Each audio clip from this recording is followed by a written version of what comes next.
Okay, it's time to get started. So let me go ahead and go through the premise of what we're going to do and introduce you. My name is Stace Johnson. I'm the leader of the Friends of Ed Bryant Facebook group, and generally run this panel every year, most of the time with Jean-Philippe in person, but you know, COVID does things. The purpose of this panel is to discuss pretty much anything, all things Ed. In recent years, that's primarily been the status of his retrospective, the 3-volume retrospective that Jean-Philippe is working on. So this is Jean-Philippe Gervais. He comes to us from the wilds of Canada, and I'm sure he will have plenty to say about what's going on. So if you would like to start, Jean-Philippe, go ahead. Yes. All right. Okay, well, hi, everyone, and hello to everybody who will watch this later on via the Friends of Ed Facebook group. All right, well, basically, I was very optimistic last year that I would be in person with all of you in Denver this year with books in hand. So let me give you just a little bit of an update. So the publisher with whom I've been working on this project for all these years, who was in Ontario, I had mentioned last year had some health issues. Now he's okay now, which is very good news. He told me that over last spring. He said, "Now I'm fully recovered. I'm fine, and we can move forward with our project." At that point, the only issue was that it just coincided with a period of time when I was exceedingly busy, both at work and with family obligations. So what's happened is that basically, while I had time, like earlier on, he was not too well health-wise. When he got okay in this spring, then I was very busy. So I'm very hopeful that I'm going to send him the last details and all that by the end of November, so that everything will be ready to actually be sent off to the printer early 2023. And we're gonna do the two first books, the 2 fiction books at the same time, and the nonfiction book with all of the essays and book selection of book reviews and movie reviews and all that we will do later on, because the project was tied down for so many years because we wanted to do everything at the same time, as opposed to what we should have done was do just one book originally and then do the second one, so on and so forth. So I'm very optimistic, and so what I should explain to you also, because when I've been in contact with Stace over the last months or so, Stace very generously offered, well, is there anything we can do to help? The answer is that right now, what remains to be done, the answer is not really. And I should have called on some of you a few years back when there was the whole issue of proofreading that took just forever, because we're talking about several thousands of pages of proofreading to do. But now really the only thing that's left to do is I have organized all of the artwork that goes into the book, both photographs, original art, and reproduced art. I've put all of that in order, which I'm sending out to the publisher. There was a few little adjustments to do to the table of contents to reflect a few things, and one actually which is rather fun, which is that I don't know to what extent all of you are aware of this, but the Last Dangerous Visions that Harlan Ellison compiled back in the mid-70s, which has been kind of the great white whale of the science fiction books for the last, almost 50 years, will be published in 2024. So the executor of the estate of Harlan and Susan Ellison is J. Michael Straczynski, who's the guy who did Babylon 5. Now, I didn't really watch Babylon 5, but I take it he's very, very well known, particularly in science fiction related media, more so than literature, so to speak. But he's the executor of Harlan and Susan Ellison's estate.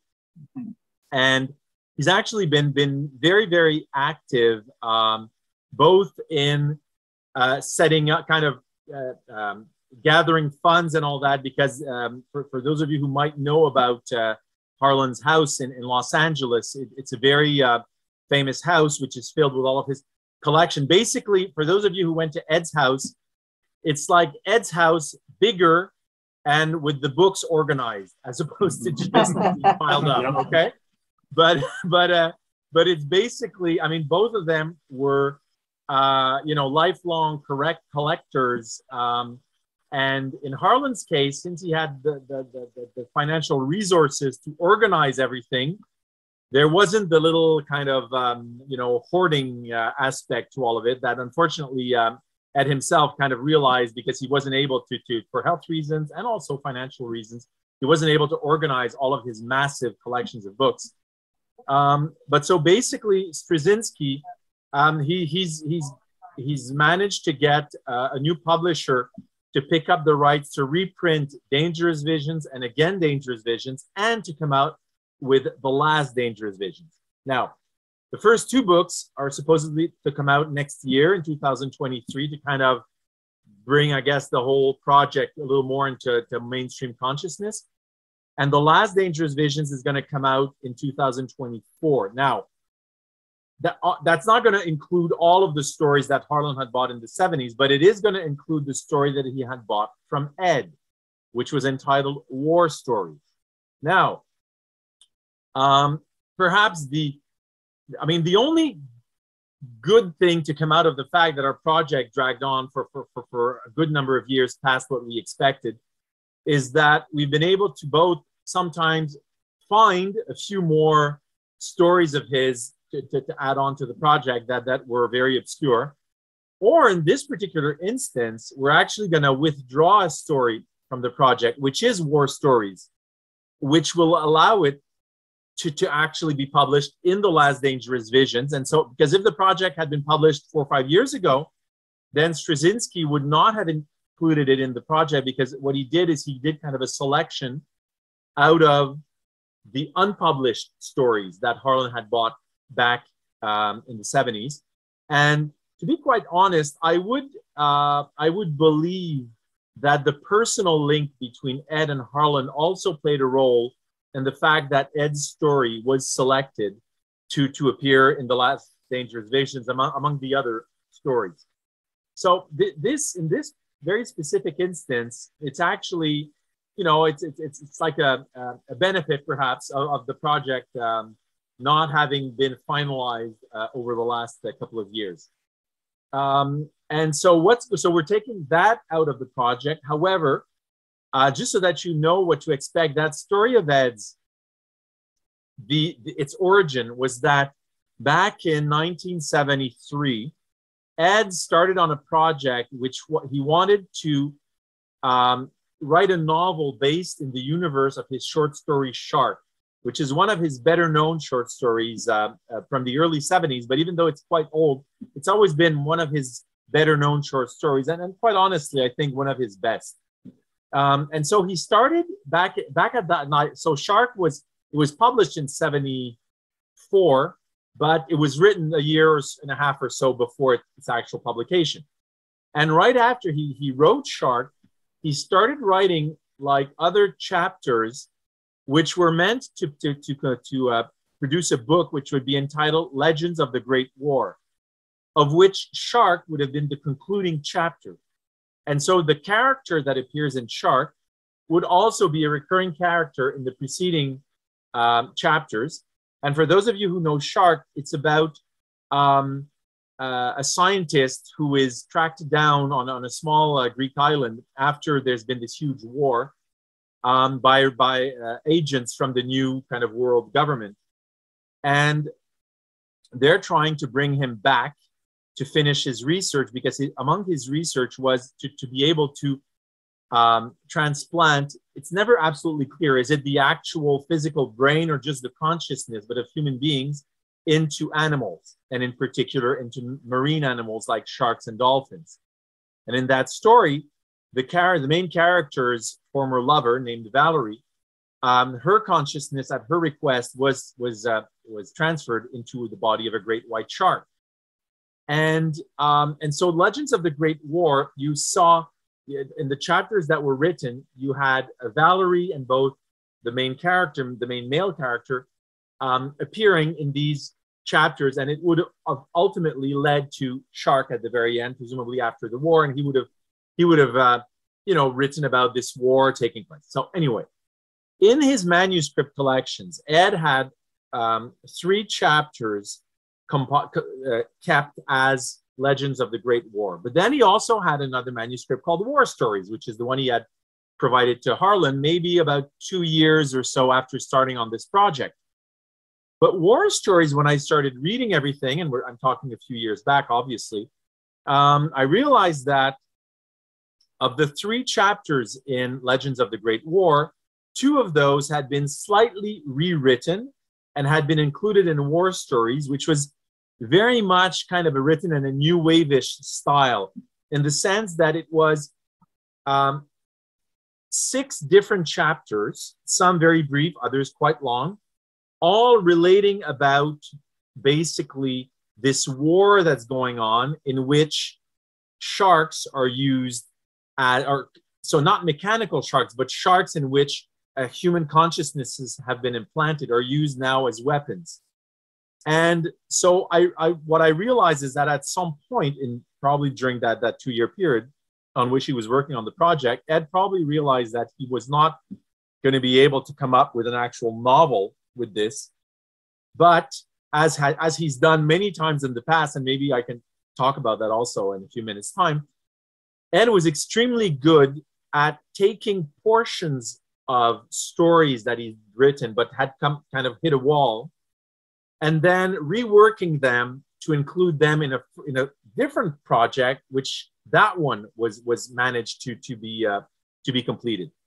So the story that's going to be in The Last Dangerous Visions, therefore, includes 6 different chapters, all related to these sharks used in wartime. And if you read it, you'll see that it's directly related to his short story Shark. But what I'm going to include then, since I've taken out War Stories from our project, is I'm going to then include Legends of the Great War, which I'll just put in brackets, kind of, a fragment, which will be therefore the 3 chapters that he had specifically written in the hopes of it becoming a novel. So there's the first chapter, which is not included in War Stories, and the second and third chapters, which are slightly different versions of 2 of the chapters that will be included in War Stories. So, it will be kind of interesting in that way to give that to the reader. And also, I'm assuming most of you will probably be interested to pick up The Last Dangerous Visions when it comes out, probably in about 2 years' time from today. So that's one aspect of the project. Now, I've also realized, and I did it quite not being conscious of the fact, but one on Facebook, one Harlan Ellison group, which I actually joined when Mark Barzotti, who's a good friend of Ed's, told me about The Last Dangerous Visions. They were talking about it on that group, so I joined the group at that time, and I realized that there's an actual quite active collectors group related to Harlan. And I've had questions directed towards me when one of those guys learned about our project. He said, well, how about Phoenix Without Ashes? Is that going to be on there and all that? And so I explained to that person that, well, Phoenix Without Ashes is, and for some of you that might not know it, this was probably Ed's only novel, which was a novelization of the Harlan Ellison script for a television series that ran in the early 70s called The Star Lost. Now, Harlan had written kind of the Bible about the book, the original screenplays and all that, but the budget for the project was slashed considerably, and instead of being a network series, it became a syndicated series. So there was a huge falling out between Harlan and the producers of the series. But nonetheless, Ed's novelization of Harlan's script was published in the 70s by Ace Books, and it's actually quite good. I mean, there's no ending per se, because it was supposed to be like the first story in an ongoing series, but it's actually quite good.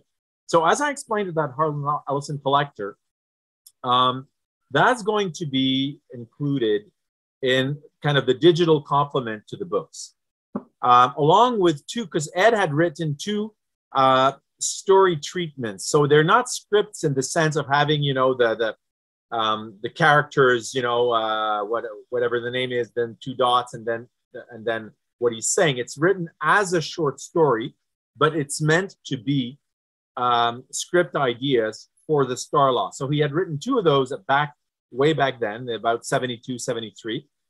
And so on the digital complement, we're going to include those as well alongside Phoenix Without Ashes. Whereas in the first print volume, the one entitled On the Road to Cinnabar, the last section, the last thematic section of that book is entitled Dangerous Visionaries, and it includes all of the essays that Ed wrote throughout his life dealing with Harlan specifically.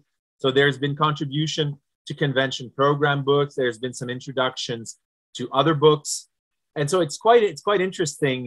It's quite interesting to read those when you compile them all together. And there's also two short stories, one of which he had written in the very late 60s, which is very 60-ish California in tone, which is called Kicks Are for Kids, which was also kind of an homage to his life in California and to Harlan Ellison when he was living at his house for actually about 2 years or so. And the other one, The Lie That Lights, is a contribution that Ed had done to the hardcover edition of Harlan's novella, All the Lies That Are My Life, which is really kind of it's not very science fiction-y, but it was really kind of Harlan's essay about what being a writer is all about. But it was done in a fictitious manner. Now, all of his buddies like Robert Silverberg, Norman Spinrad, Vonda McIntyre, Philip Jose Farmer, they all contributed essays to the hardcover edition.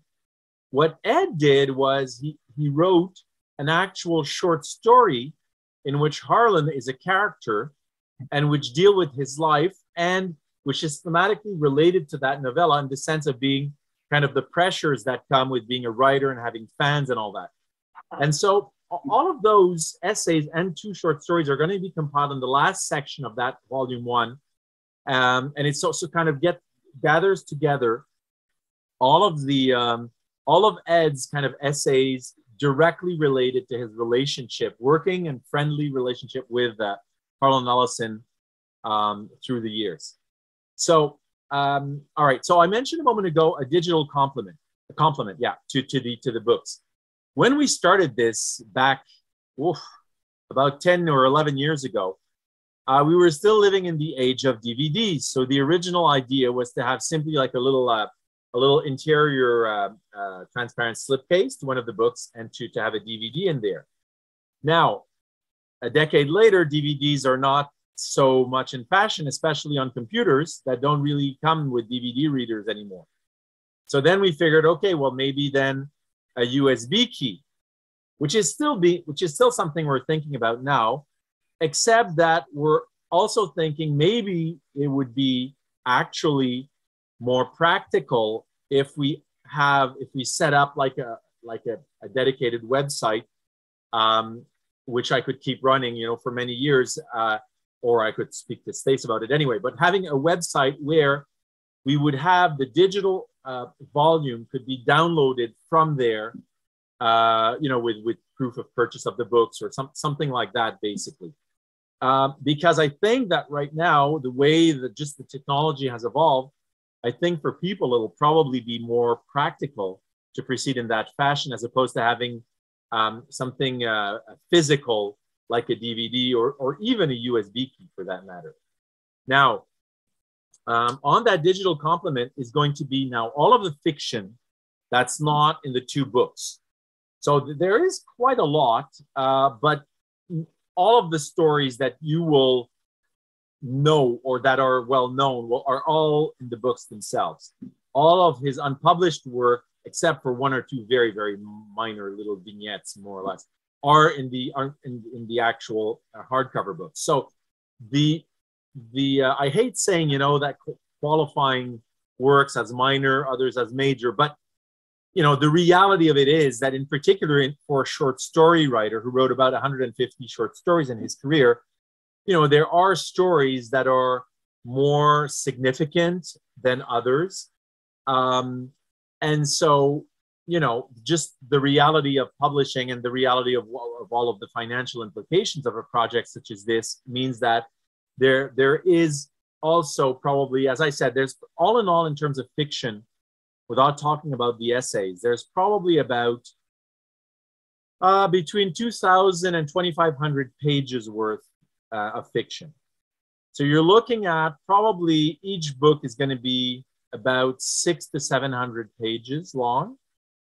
And the digital volume is going to be about 700 to 800 pages long. Now, the digital volume, the way we're going to set it up is it's going to be formatted exactly like the books. So it's not going to look like an ebook per se.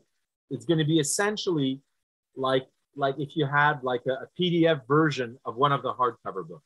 So it's going to read exactly like a book, but in PDF format. And you're going to have also in there, there were a few graphic adaptations of Ed's short stories. One that was published in a Marvel magazine back in the 80s called Epic magazine, which was directed more towards an adult readership.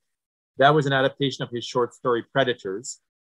There was also one of his Cinnabar stories, The Road to Cinnabar, was partly, because he didn't finish it, was partly adapted in graphic format by Phil Norman, one of who lives in Denver with you guys. Some of you might know Phil. And there's also some other items that one of Ed's friends that you also might know about called Carol Kimball. Carol had done, but again, we're going way back to the 80s. She had done like storyboards for two other stories of Ed's that Marvel magazine was interested in running, but the magazine actually folded before those projects were finalized, which is actually, unfortunately, kind of a recurring theme throughout Ed's later career, as some of his collections that were supposed to come out in the late 90s and early 2000s were also kind of died out because the publishers went under. In one case, the publisher's warehouse burned down with all of the material in there, and the publisher just decided to call it quits. So that's why it's always been so very important for me to kind of reassure everybody that yes, even though it's taking me much longer than expected because I'm just tied down with family. I have 2 young kids and a very busy professional life. So it's just been much longer than I originally expected. Nonetheless, I've always stressed to everybody, yes, it will come out. Don't worry, it will come out. And because I know that Ed had always kind of, thought that if those collections of his work had come out in the late 90s, early 2000s, it might have kind of brought him back a little bit more to kind of general reader consciousness at that point in time in his career. And it might have, sometimes, brought other projects towards him, something like that.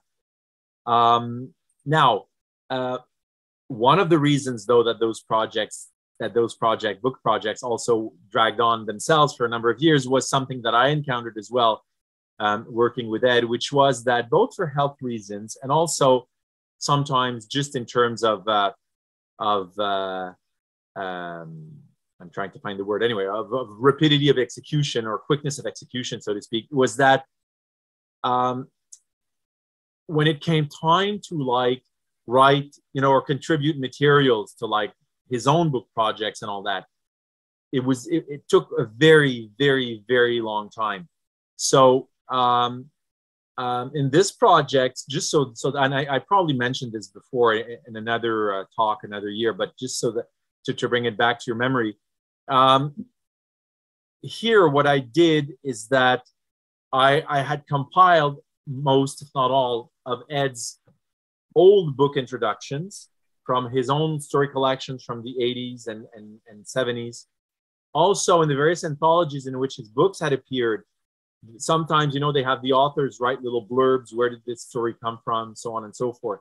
I got those as well. And then I compiled most of the interviews in print that he had given throughout, the 70s, 80s, and 90s that I could find from science fiction fanzines, magazines, so on.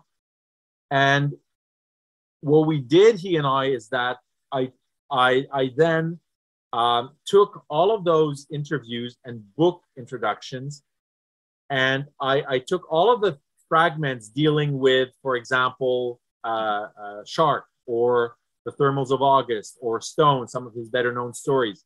And so I gathered all of those extracts from all of these different moments together. Then I gathered together from his interviews all of his comments about, for example, Harlan Ellison, how he inspired his career. Then I took from all of his interviews portions of when he's talking about, for example, growing up, his first experiences with the story collections and writing and science fiction and all that. And then I fit them all together like a jigsaw puzzle and gave this to him. So basically, when he started working on, you'll see all of the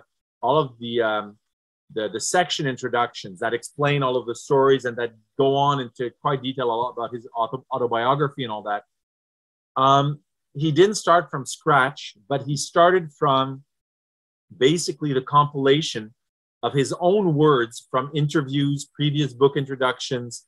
And so he was able to start from all that material to then finalize something with which he was satisfied. Because otherwise, to be quite honest, we would have never had, really all of these story introductions that we have for this project. Because, as I say, obviously there was major health issues there, but also, just I think he was generally tired in the latter years of his life. He was very often just tired because of health issues and all that.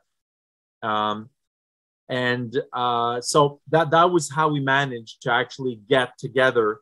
If you added up all of those section introductions together, you would have essentially the closest we'll ever get to like an Ed Bryant autobiography. So that's been something that we had to put together and all that. I'm trying to think of like little other tidbits that we managed to find. Well, I mean, as I said originally, there's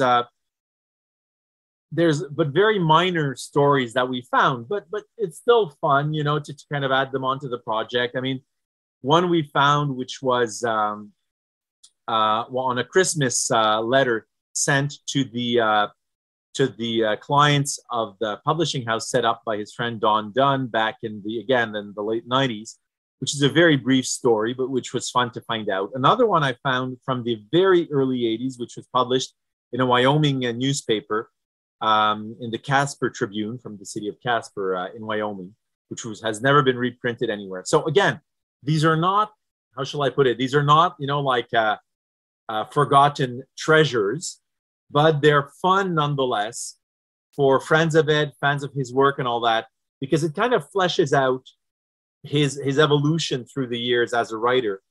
And I think, the retrospective in itself will be, I think, very interesting for everybody, and hopefully will kind of draw perhaps contemporary attention to his work again by kind of grouping it, around themes, but also so that you can see the progress as a writer, his science fiction period, then kind of a more horror period, and then towards the end, kind of a mix, a little bit of science fiction and fantasy and horror and all that.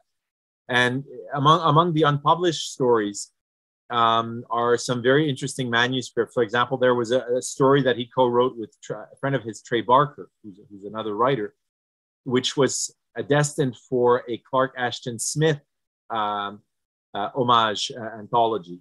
Again, back in that one was, he told me about, I think, early 2000s. But again, the story wasn't finished by deadline, and so the manuscript just remained. And most of these unpublished manuscripts, the reason, if you're ever curious, well, why didn't Ed send them out for publication? The answer is both very down to earth, and unfortunately, I think it reflects a little bit on his later years. I think when he was very exhausted. But the answer, therefore, is that I actually physically dug them out from mountains of paper in his office on the second floor of his house. So it's I mean, that's, he remembered that he had written these stories, but he couldn't find them anymore because they were not on computers, because they were back from the late 90s. He had typed them up by typewriter, and so he couldn't find the manuscripts anymore. And he said, "I'm sure I have them in my house somewhere, but I don't know where." And he said, if you don't mind and just digging through everything, there's a chance that you might find them. And so for those of you who've been to his home, that was in, in his office when you went up the stairs, right? And towards the right, when you up the stairs towards the right, that was his office where he had filing cabinets, but the filing cabinets were very well organized inside the filing cabinets. But I think that the last time material was actually put into the filing cabinets was probably the early 90s. And I think that from that point onwards, the filing cabinets were just frozen in time, and all the rest was just piled up a little bit everywhere. And so there's stories in there, really, really fun stories. So there's this Clark Ashton Smith homage, a very lengthy story called Shifted Moon. He wrote with Trey Barker. Then there's a few horror stories. There's one called Furballs, which deals with, it's a really fun werewolf story taking place in Arizona nowadays in contemporary times. Really, really fun story. Then there's kind of a film noir type, just kind of cops and robbers type story, which wasn't fantasy so much, called Nick and Noir. But when I found the manuscript and we read it over, he and I together, then I must say that's one of the only, if not the only, story in which I allowed myself to make suggestions to him to kind of inject not a fantasy or horror aspect to it, but just kind of just little details here and there that kind of make it just a little outside of just reality, so that when you read it, you realize that, okay, this is not quite taking place. This is not quite taking place in our current reality. So that one is called Nick and Noir, and there's a few others here and there. So Furballs I mentioned, and there's a couple of very, very short stories. So anyway, so the entire project is nearing completion. I promise all of you, and I've told my family that and the kids that since I was doing this week, they needed to give me a little time during evenings for the next couple of weeks in order to be able to finalize the last details and to be able to ship them off to the publisher. I said I have to be able to tell people that I'm going to finalize the last details in the coming weeks, so that after everything, and really I'm just waiting for the actual galleys from the publisher sending to me by computer, and then we're going to send it to the actual physical publisher. So everything should be done shortly, and at some point in the early part of 2023, we should have the two fiction books in hand, and I will be writing Stace and posting things on the Friends of Ed page at that point in time. I believe everybody in the room right now is a member of Friends of Ed, but if you're not, maybe just give your email address to Stace so that he has it, and we'll write to you when the books come out. So I don't know. I mean, Stace, I guess it's professional. I just since I'm a lawyer in everyday life, I just can keep talking and talking and talking until somebody stops me. But I know there's just a few minutes left. I don't know if yourself, Stace, or Jim, or I see Ron there. If anybody else has just a question regarding the project, where it's going. Yeah, Ron. I have a question. It's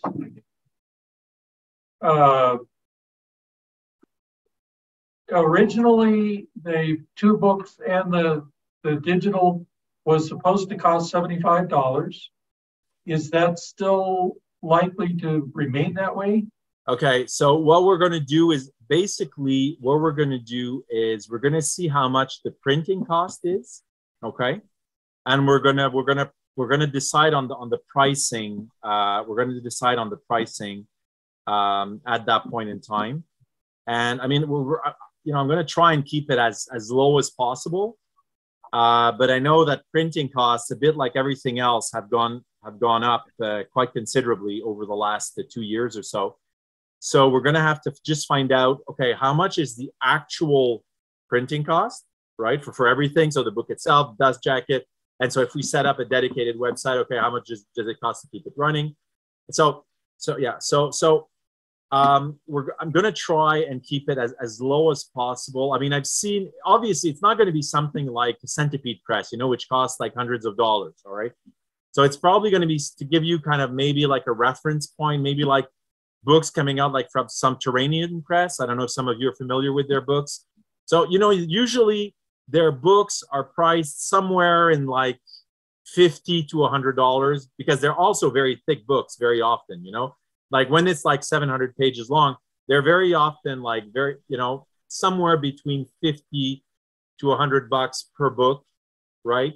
But really, but what we're going to try and do, Ron, is just go check out what the printing cost is, and where we're just going to try and adjust it in that fashion, because obviously the whole point throughout the project has been not to actually make money, but cover the costs. I mean, you know, I'll be honest, I'll never be able to cover the actual all of the costs, but at the very least, we want to cover the printing costs, and if possible, some of the other costs, because, you know, like some of the artwork I bought from like the artists that were originally involved with previous projects of Ed's. So, you know, I had to buy a project. Oh, and Stace, I know there's a minute left, but just because I know all of you, probably most of you in Denver, had read, you know, the free newspaper. What was it called? It was called Mile High. You know, the weekly newspaper in Denver that came out. Westward. Yeah, Westward.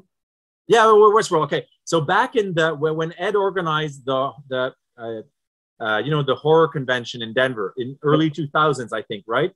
He was on the front page, and there was an interview of his, you know, many pages.